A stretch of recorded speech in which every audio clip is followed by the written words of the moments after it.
Gente, hoje a gente está dando início a uma série de mensagens a respeito de discipulado. E, na verdade, quando o pastor Henrique pediu para eu começar, eu lembrei imediatamente da minha própria experiência do discipulado, o que significou para mim. E eu, pessoalmente, tive uma experiência muito boa, muito positiva e muito importante no início da minha caminhada com Jesus, com um irmão mais experiente que me acompanhou, que cuidou de mim, que me ouvia, que me confrontava. E ele, então, foi usado por Deus naquele momento, através dessa estratégia. E logo no início, ainda muito imaturo na fé, eu percebi que aquela não era uma mera estratégia humana. Percebi que aquela era uma estratégia de Deus, que foi usada como uma espécie de catalisador, de acelerador num processo de santificação na minha vida.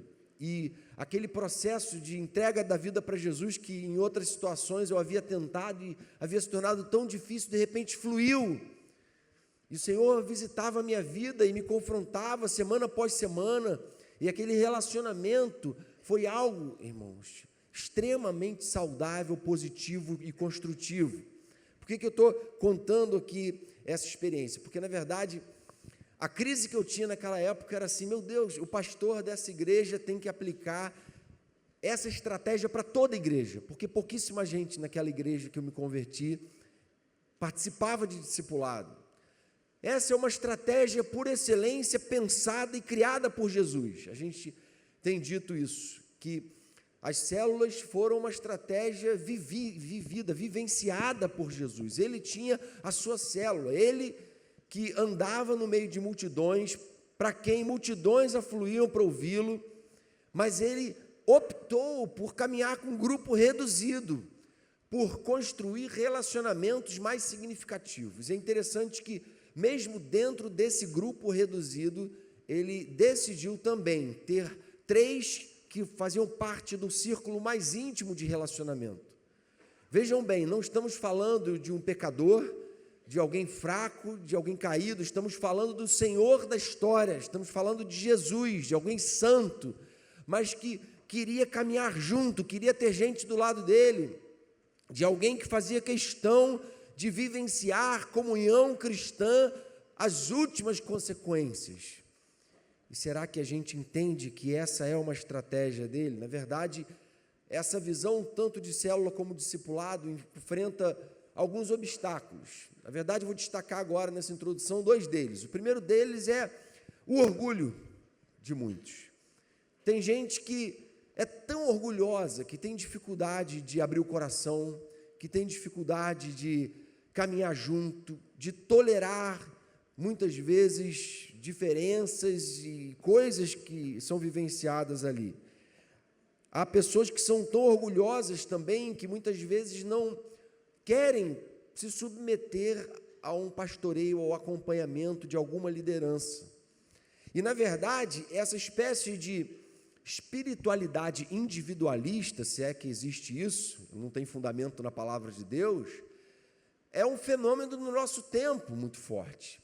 Há pessoas que entendem hoje que não é necessário você frequentar uma igreja, porque, afinal de contas, se a palavra de Deus me garante que eu tenho o Espírito Santo e eu tenho um relacionamento com Deus, para que eu vou me submeter a pessoas e a agentes e a autoridades? Contudo, a própria palavra de Deus é quem estabelece na antiga aliança um povo, uma comunidade, e na nova aliança uma igreja.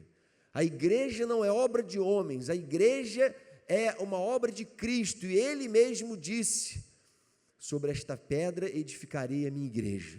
Afirmação de Pedro: tu és o Cristo, Filho do Deus vivo. Ele fala: sobre esta pedra edificarei a minha igreja. A igreja é dele, e ele então nos desafia a viver juntos em comunidade.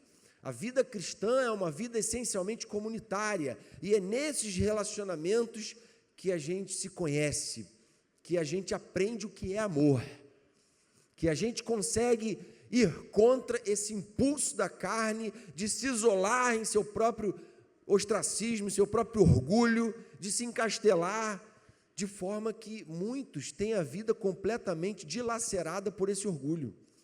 O orgulho impede elas de buscarem ajuda. A casa pode estar caindo, a família pode estar desmoronando, a vida pode estar indo por água abaixo, mas elas não procuram ajuda. Eu ser discipulado por quem? Eu ir à célula? Não.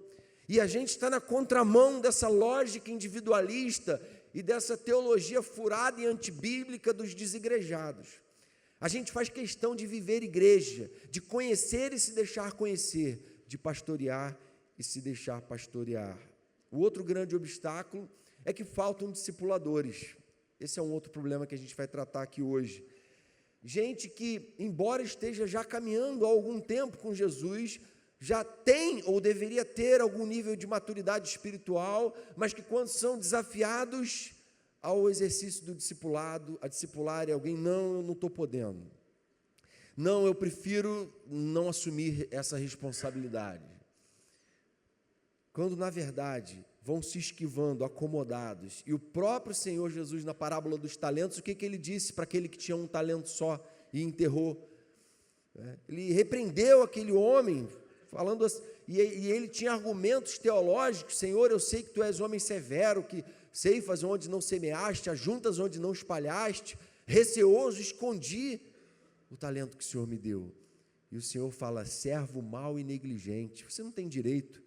Eu vou pedir contas do que vocês têm feito com os potenciais e com os dons que eu derramei sobre vocês. Eu quero saber o que vocês têm feito com isso.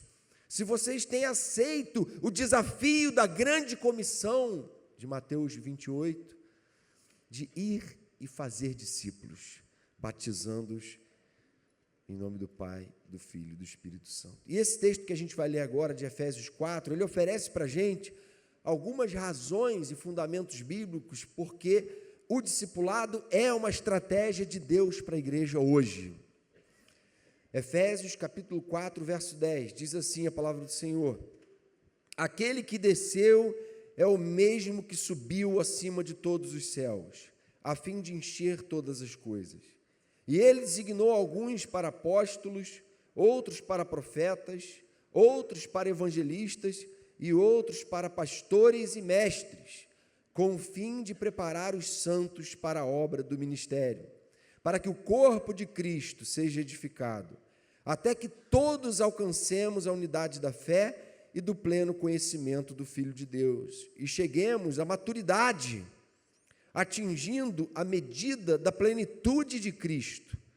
O propósito é que não sejamos mais como crianças, levados de um lado para outro pelas ondas, nem jogados para cá e para lá por todo vento de doutrina e pela astúcia e esperteza de homens que induzem ao erro. Antes, seguindo a verdade em amor, cresçamos em tudo naquele que é a cabeça, Cristo. Dele todo o corpo, ajustado e unido pelo auxílio de todas as juntas, cresce e edifica-se a si mesmo em amor, na medida em que cada parte realiza a sua função. Vejam a visão de Paulo. Paulo havia plantado a igreja de Éfeso, vivido ali por 2 anos, pregando o evangelho, lançando as bases da igreja. Agora ele já não está mais ali, está preso em Roma. E ele escreve então a carta aos Efésios para consolidar aquilo que ele havia ensinado. E ele estabelece algumas bases importantes para a vida da igreja. E ele está preocupado se a igreja de Éfeso estava amadurecendo, crescendo, progredindo, se aqueles cristãos estavam cada vez mais tendo uma fé abatida, fria, imatura, ou se estavam progredindo na fé. Essa era a preocupação dele. Ele então reforça o papel de certos dons espirituais. Pastores, mestres, evangelistas, gente que assume uma posição de caminhar junto, de apacentar ovelhas.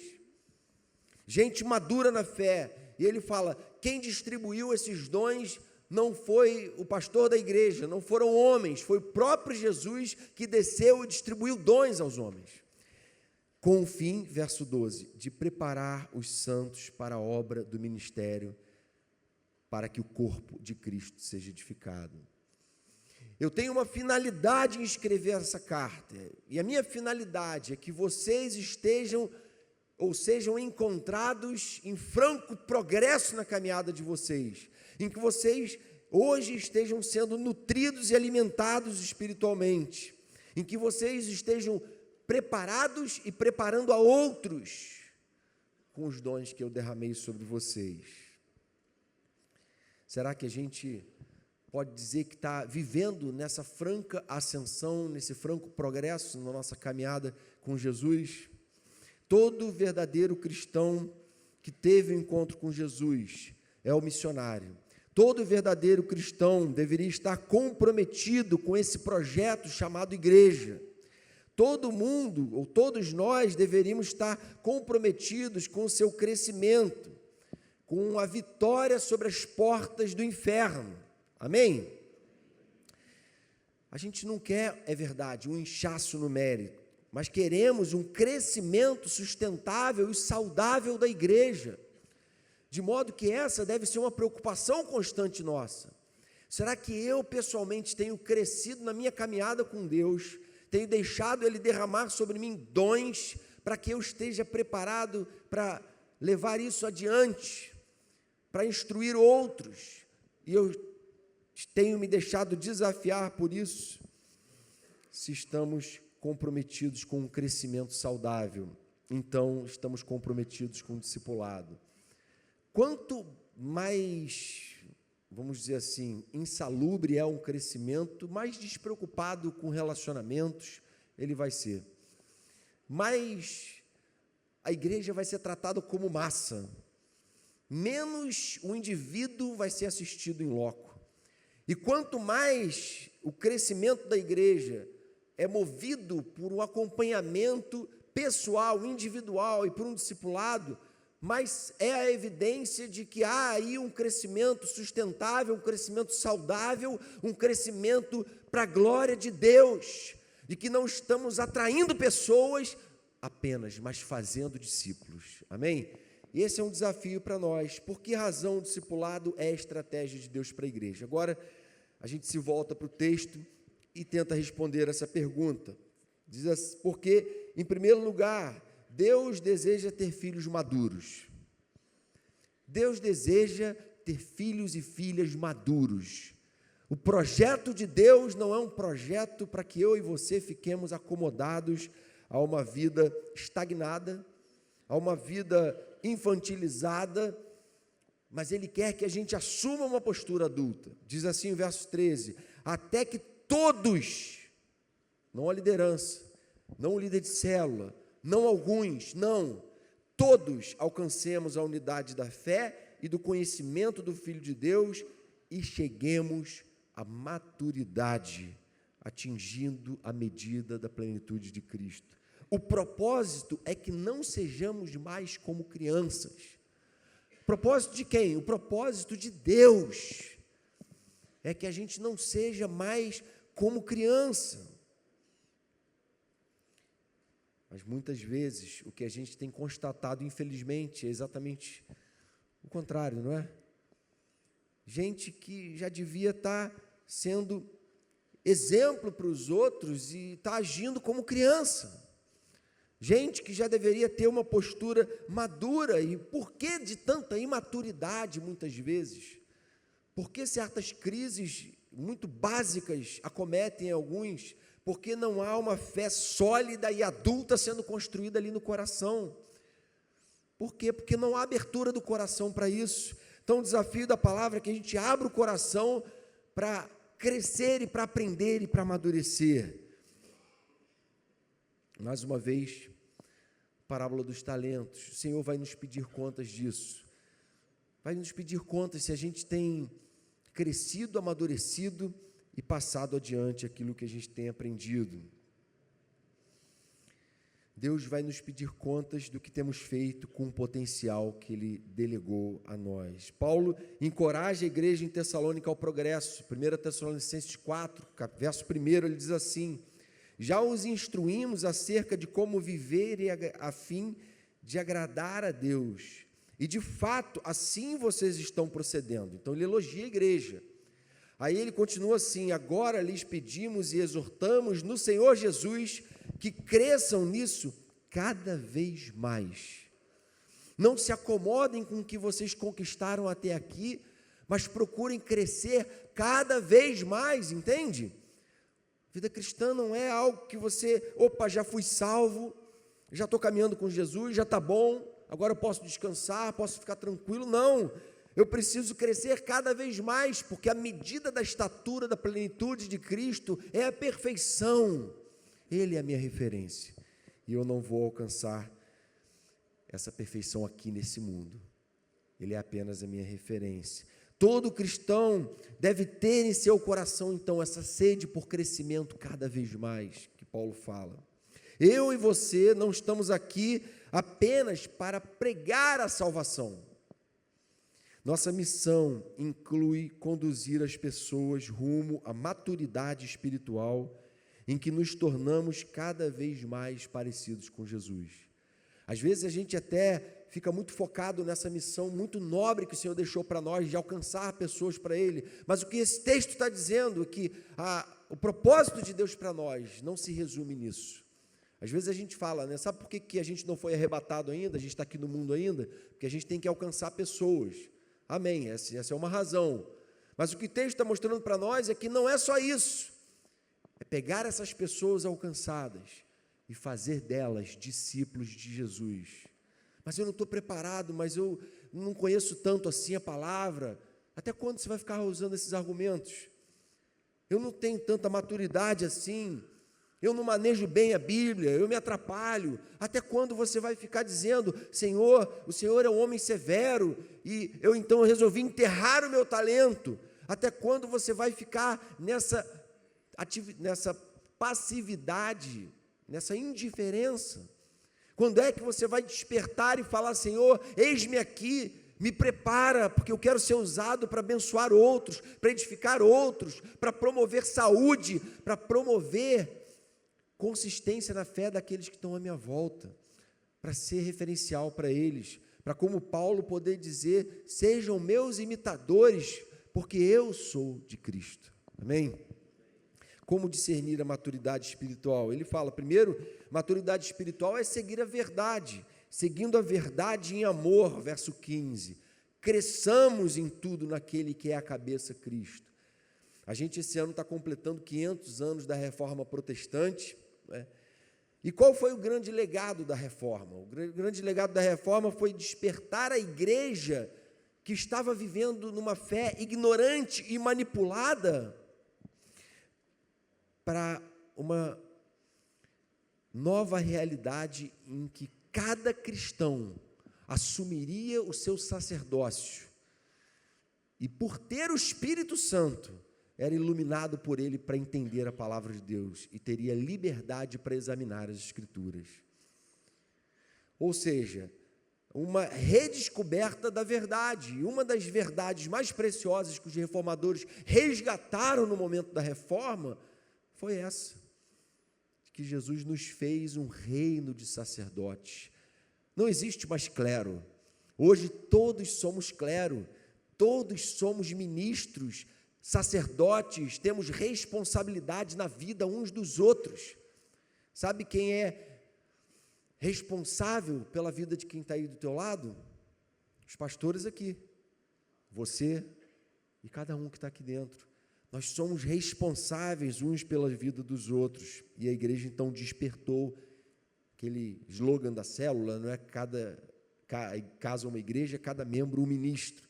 Cada um de nós é um ministro e a gente precisa ser despertado sobre isso, sobre esse conhecimento e essa redescoberta da verdade, porque senão a gente vai ficar sendo manipulado e a gente vai se desviar gravemente, ouvindo tudo quanto é tipo de pregação por aí. Oséias diz o seguinte, o Senhor diz através de Oséias: o meu povo foi destruído por falta de conhecimento. A falta de conhecimento da verdade, a falta de buscar crescer. Como é que faz isso? Preciso de uma orientação, fim de semana de treinamento, Ibrae, minha vida devocional todo dia, grupo de leitura bíblica em que eu vou ali tirar minhas dúvidas, discipulado, diversos meios e estratégias que Deus usou para que a gente tivesse esse acompanhamento e esse crescimento e passasse a ser conhecedor da verdade. Jesus diz assim para os saduceus: vocês estão enganados porque não conhecem as Escrituras e nem o poder de Deus. Vocês não conhecem, só que eles eram profundos conhecedores das Escrituras, mas ele está falando, vocês não entendem a relação que as Escrituras têm com o poder de Deus, vocês são imaturos espiritualmente. De modo que esse é um primeiro grande desafio para nós, a gente buscar a verdade com sede.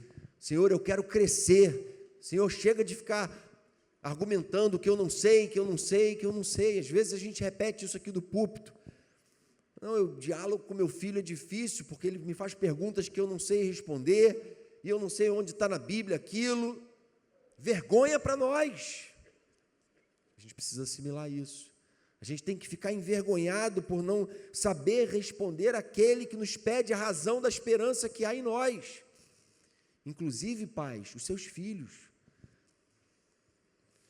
Você está se preparando para apresentar a razão da esperança da fé que há em você? Você está procurando crescer e se tornar um cristão adulto e pleno do conhecimento da verdade, a verdade impregnada no coração? É essa a primeira evidência de maturidade. A segunda é que maturidade espiritual é não sermos volúveis e influenciáveis. 14, que a gente não seja como criança levada de um lado para o outro, ao redor por todo o vento de doutrina e pela esperteza e astúcia de homens que induzem ao erro. Foi isso que o pastor Henrique falou semana passada aqui. Cheio de gente que está 20, 30 anos na igreja e continua se deixando induzir por gente que leva para o erro. Por quê? Porque não tem maturidade.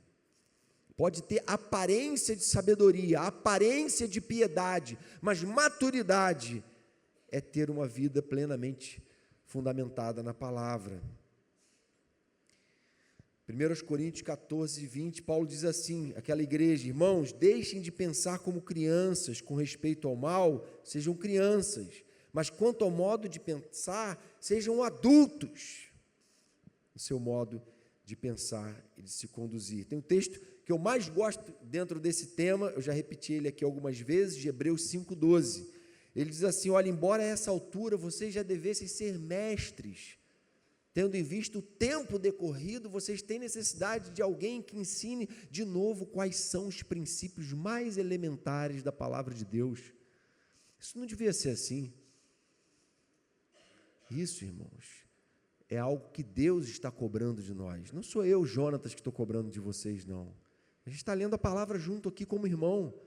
E o Senhor está cobrando isso de nós. Esse desafio de a gente se preparar e falar: Senhor, eu quero me preparar. Eu estou aqui para aprender, eu quero me submeter, eu quero crescer na minha caminhada contigo, eu quero parar de ficar argumentando e justificando a minha infantilidade, a minha irresponsabilidade como cristão. A minha leviandade, ser leviano é ser inconsequente. E tem muito crente inconsequente, que não age como adulto, que tem consciência das consequências que os seus atos podem trazer. E muitos outros preferem então ficar sem assumir responsabilidade de liderança, de discipulado, de nada, porque sabem que isso tem um preço e os mestres vão ter que prestar contas com um critério diferente. E a palavra diz isso. Maturidade espiritual também é termos Jesus como referência, atingindo a medida da plenitude de Cristo, é chegar como Paulo e dizer: olha, sejam meus imitadores como eu sou de Cristo. Veja bem, o discipulador não é um mestre, o mestre é Jesus. O discipulador é um facilitador, é alguém que é canal do amor e da graça de Deus. Jesus é o Senhor, ele é apenas um codiscípulo que está tendo a sua vida usada para ser um ombro daquele irmão naquele momento da vida dele e auxiliar no seu crescimento. Então, uma segunda razão que o texto mostra para a gente, para o fato de que o discipulado é a estratégia de Deus para a igreja, porque Deus quer nos ver unidos. Verso 13, até que todos alcancemos a unidade da fé e do conhecimento do Filho de Deus. Unidade tem a ver com maturidade, é claro. A pessoa imatura, ela vai sempre ter dificuldade com a unidade, e muitas vezes, ela não vai saber gerar essa liga, não é? Unidade não tem a ver, gente, com a gente concordar com tudo. Às vezes as pessoas falam isso, então, para eu ser membro de uma igreja, eu tenho que concordar com tudo. Não tem a ver com isso, como Stott fala, não é? Jesus não morreu para retirar a sua inteligência, ele morreu para retirar os seus pecados. Ou seja, o Senhor não quer nos destituir de senso crítico. Ele nos deu inteligência e senso crítico, e Ele nos fez pessoas diferentes para a glória dEle. Contudo, com respeito à fé, tem que haver unidade. Com respeito à fé, não é o Jonatas que tem que falar, com a personalidade do Jonatas, com os pontos de vista do Jonatas. Com respeito à fé, é a palavra de Deus, é o Espírito de Deus, esse mesmo Espírito que nos une, que deve prevalecer. Servimos ao mesmo Senhor, temos o mesmo Espírito, somos um só corpo. Então, vamos viver unidos em coesão. E o discipulado é um meio disso, é o meio de nós fortalecermos juntas em ligamentos, como membros do corpo que se interligam, se complementam, se nutrem, são meio da bênção de Deus, da vida do Senhor, do sangue dele que vai fluindo por todo o corpo. A vida do Senhor está nesse corpo e ela quer fluir. Tudo mais é secundário, gente, diante da unidade da fé. Há pessoas que criam celeumas, criam divisões, colocam outros em crise por causa da fé, né? De diferenças de opiniões que são coisas totalmente secundárias diante daquilo que nos une. Tem gente que passa a valorizar mais aquilo em que somos diferentes do que aquilo que nos une. Contudo, a nossa fé é maior, está acima de tudo isso, está acima do que o Jonatas pensa, do que ele acha, do que ele gosta, do que ele não gosta. A gente não está junto por pensar tudo igual, a gente está junto porque a gente tem o mesmo Senhor, o mesmo Espírito, e a gente quer viver junto nisso. Você não vai entrar numa relação de discipulado porque o seu discipulador é superior a você, porque ele é perfeito, porque ele é o bom, porque ele é o cara. Você vai entrar porque Jesus quis entrar nisso, porque Deus quer usar pessoas que estão perto de você, que são capazes de te olhar nos olhos e de dizer não o que você quer ouvir, mas o que você precisa ouvir, amém? Às vezes a gente foge dessas pessoas, né? A gente quer se cercar de gente que só fala o que a gente gosta de ouvir. Na célula, os benefícios relacionais da igreja se potencializam. No discipulado, esses benefícios, ou os benefícios da célula se potencializam, ou seja, são níveis diferentes de comunhão, e quanto mais profundo esse nível de comunhão, mais a nossa vida se beneficia, e a gente cresce em humildade para a glória de Deus, e a gente então é aceito, conhecido, confrontado, e o Senhor trata conosco. É um lugar de desenvolvimento da virtude básica da vida cristã, que é a humildade. É o lugar onde o meu ego, ou meu eu ególatra e dominador é deposto. E o Espírito tem lugar para a glória do nome do Senhor. Por isso, é o meio de a gente crescer em unidade. Outra razão porque o discipulado é uma estratégia de Deus para a igreja, é porque Deus quer produzir crescimento. Verso 15, antes, seguindo a verdade em amor, cresçamos em tudo naquele que é a cabeça, Cristo. Dele todo o corpo, ajustado e unido pelo auxílio de todas as juntas, cresce e edifica-se a si mesmo em amor, na medida em que cada parte realiza a sua função. Provavelmente você já ouviu, como eu, gente dizer assim, esse negócio de se preocupar com números, com estatística, isso é coisa de empresa, isso não tem nada a ver com a igreja. Igreja não tem que se preocupar com números. Sabe o que é isso, gente? é gente que está lendo a Bíblia a partir da influência da sua formação empresarial, da sua formação secular, e não lendo a palavra a partir dela mesma, porque a palavra de Deus revela que Deus é um Deus totalmente preocupado com números. Foi um Deus que colocou na Bíblia um livro chamado Números, que revela estatísticas do povo de Israel, porque se Deus revela para nós que um pecador que se arrepende gera uma festa no céu, é claro que quanto mais pecadores se arrependendo, mais festa há no céu. E Deus está preocupado sim, que a gente cresça em número também, não só cresça em qualidade, não só cresça como cristãos cada vez mais firmes em sua fé e em suas convicções, não apenas esse crescimento de maturidade, de se tornar adulto, mas cresça também em número.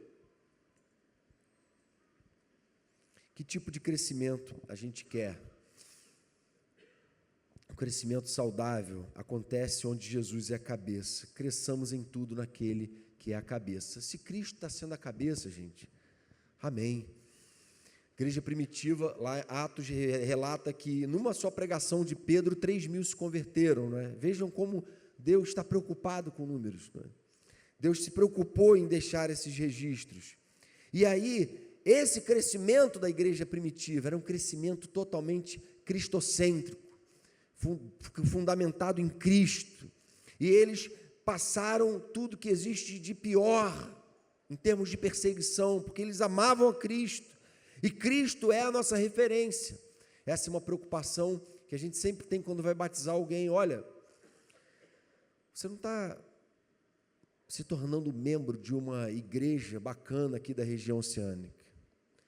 Muito acima disso, você está se tornando ou publicamente professando que a partir de agora você é um discípulo de Jesus, que a partir de agora o teu objetivo de vida é imitar o caráter de Cristo. Como é que eu tenho que viver? Eu não sei, é só olhar para Cristo, leia e medita nas palavras dele, no que ele viveu, nos valores que ele encarnou. São esses valores que tem que passar a dominar e controlar o seu coração, e com isso Cristo será Senhor. Qual é o discipulado que é bem sucedido, que funciona bem? É o discipulado em que as pessoas saem dali mais apaixonadas por Jesus, mais parecidas com ele, mais encorajadas a buscá-lo, e se auxiliam nesse objetivo, e crescem nesse objetivo, e há um mistério da parte de Deus, eu não tenho dúvida nenhuma. Foi a minha experiência, esse catalisador que Deus usa para acelerar o processo de transformação daquilo que Ele quer fazer na nossa vida. Crescimento saudável acontece onde há responsabilidade. Ele termina falando assim: na medida em que cada parte realiza a sua função.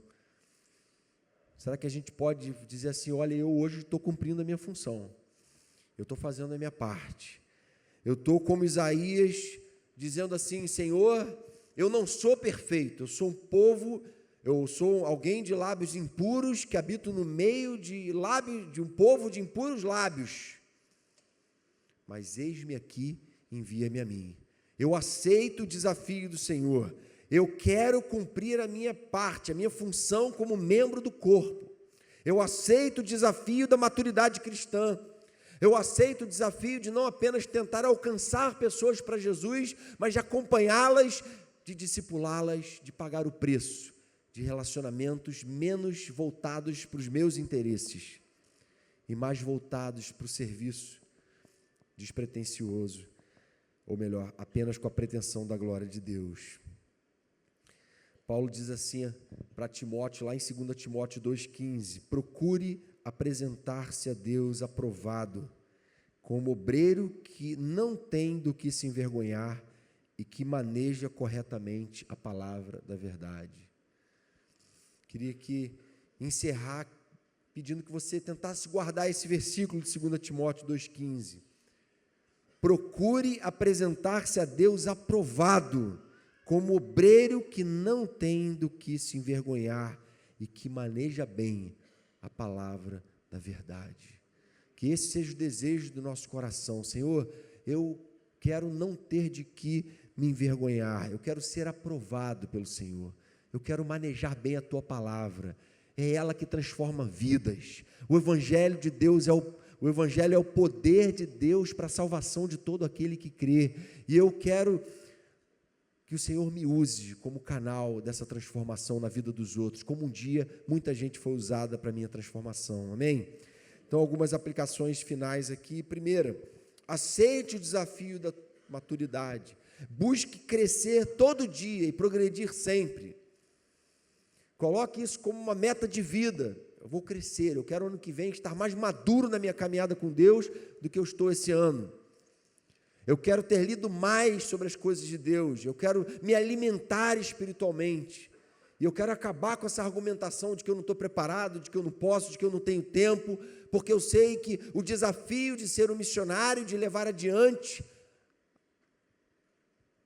a grande comissão, fazer novos discípulos, não é o desafio dos pastores, presbíteros e líderes de célula, é o desafio de todo cristão, amém? Segunda aplicação, aceite o desafio da unidade, aprenda a discernir o que realmente importa, para você não se perder com bobagens.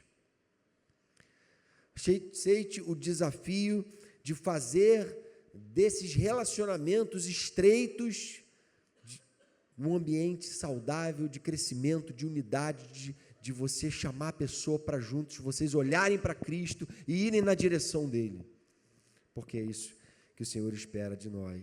Terceira e última aplicação, aceite o desafio do crescimento. Cada parte realizava a sua função. Não se conforme até que você possa dizer diante de Deus, Senhor, obrigado, porque o Senhor tem me capacitado a cumprir a minha parte no corpo. Porque eu tenho dito, eis-me aqui, eu quero ser usado na vida de pessoas, para alcançar pessoas, cuidar de pessoas, amar pessoas. Uma das razões pelas quais a gente começou com células é que a gente lê na palavra, não é? Chorem com os que choram, alegrem-se com os que se alegram, e a gente, antes das células, ia para a nossa rotina semanal e ficava a semana inteira sem ter contato com pessoas, sem ter oportunidades de ouvir, ou melhor, de colocar em prática essa palavra que a gente ouviu no domingo. E as células, aquele encontro não é o lugar onde tudo acontece de forma plena, mas é o lugar onde as coisas começam. E o discipulado também é assim, um lugar onde Deus trata com a gente mais a fundo. Amém? Feche os seus olhos. Senhor, queremos colocar diante do Senhor essa estratégia que o Senhor nos deu, com o teu próprio exemplo, de pedir que o Senhor nos faça sábios para entender a sua importância e o tanto que o Senhor pode usar os discipulados na igreja para fazer o teu povo crescer maduro, Senhor, fazer o teu povo crescer bem preparado para enfrentar os desafios que a vida cristã no mundo em trevas reserva para nós, Senhor. Faz assim, abençoa as relações que já existem, abençoa, Pai, essas mensagens que serão pregadas e abençoa esse novo momento que a igreja está vivendo, Pai, porque queremos ver a igreja crescer, queremos ver vidas e números cada vez maiores de pessoas se aproximando, se achegando, mas queremos estar prontos, não para contar grandes números, queremos estar prontos para fazer muitos discípulos para a Tua glória, Senhor, amando pessoas, estando preparados para ser compreensivos com elas, para andar a segunda milha com essas pessoas, para amá-las, não com esse amor que o mundo conhece, mas para amá-las conforme o Senhor nos amou, incondicionalmente, e conduzi-las a Te conhecer, para a glória e louvor do Teu nome, Jesus. Amém, Senhor.